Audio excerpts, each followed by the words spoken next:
السلام علیکم ویورز، آج ہم بات کر رہے ہیں ضعف جگر کے اوپر۔ ضعف جگر یا جگر کی کمزوری یا ہیپاٹائریجیا۔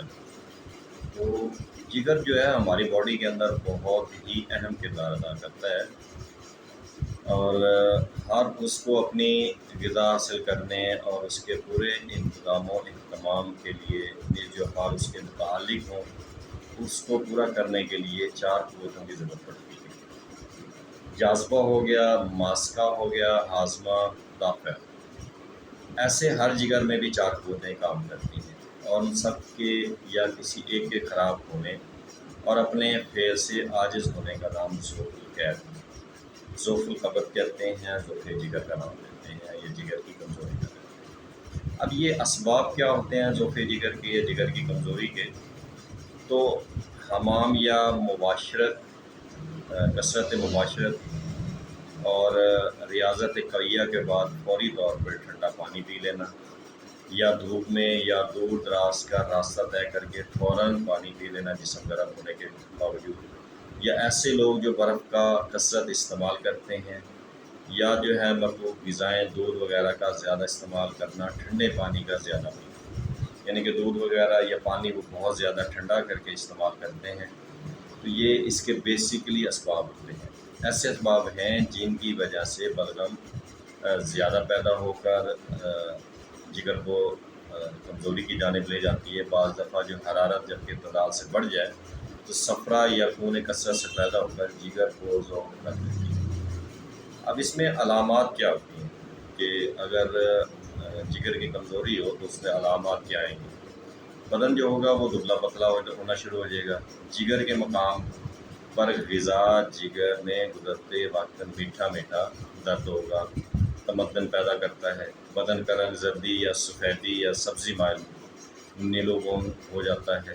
جب بلغم کی زیادتی سے ہو تو ہونٹ اور زبان کی رنگت سفید ہوگی، بدن میں سستی اور ڈھیلا پن ہوگا، چہرے پر گھبراہٹ ہوگی، پیشاب جو ہے وہ گاڑھا آنا شروع ہو جائے گا، نبض جو ہے وہ آہستہ آہستہ سست چلے گی۔ جگر کے مقام پر ہاتھ رکھنے سے جگہ ٹھنڈی معلوم ہوگی، پیشاب سفید ہوگا اور پخانہ یا اغسالی رنگ یعنی کہ گوشت کے دون جیسا اور نرم ہوگا۔ اور اگر حرارت کی زیادتی اور خون صفرا کی وجہ سے ہو تو مریض کے جگر کے مقام پر سوزش اور جلن محسوس ہوگی، پیاس زیادہ لگی، نبض جو ہوگی وہ تیز ہوگی، اور بھوک کم ہو جائے گی، پیشاب سرخ اور زردی مائل ہوگا، منہ کا مزہ جو ہوگا وہ تلخ ہوگا۔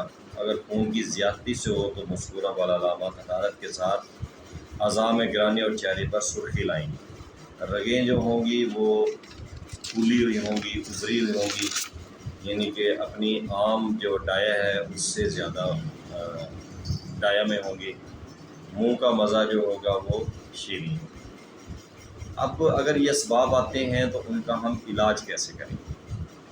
تو اگر یہ موافق سازش ہو صرف تعدیل اور مادی میں ترفیع مواد کریں، چنانچہ آپ نے آب برگ کاسنی سبز مرو 5 تولہ لینا ہے، اور آب برگ مکو سبز مرو یہ بھی 5 تولہ لینا ہے۔ اس کو شربت بلوری 4 تولہ میں ملا کر پلانا ہے۔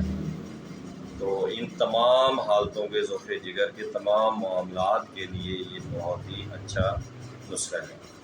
یہ اس کے ساتھ آپ نے کیا کرنا ہے؟ گل بنفشہ 7 ماشا، منکہ 9 دانے، بیخ کاسنی 7 ماشا، بادیان 7 ماشا، گاؤ زبان 5 ماشا، اور امبل سولب خشک 5 ماشا، اور برنجہ صف 5 ماشا۔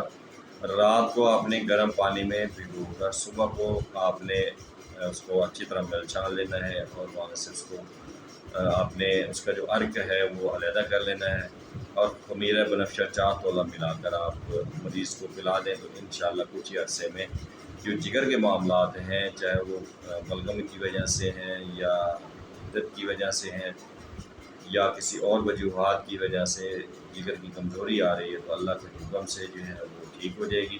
اور اس کے ساتھ ساتھ آپ کوشش کریں کہ جو لوگ زیادہ ٹھنڈا پانی یا زیادہ برف کا استعمال کرتے ہیں وہ کم کر دیں، اور اگر وہ دھوپ سے یا گرمی میں کام کر رہے ہیں یا کر کے آئے ہیں تو وہ فوری طور پر جو ہے ٹھنڈا پانی استعمال نہ کریں، تاکہ جگر کے تمام معاملات یا ان کے جو بیماریاں ہیں یا جو یہ علامات ہیں ان سے دور آ سکے اور اپنی صحت کو برقرار رکھ سکے۔ یہ نسخہ استعمال کیجیے گا اور اپنی دعا میں لازمی یاد رکھیے گا، اور ہمارا چینل لازمی سبسکرائب کر دیجیے گا۔ السلام علیکم۔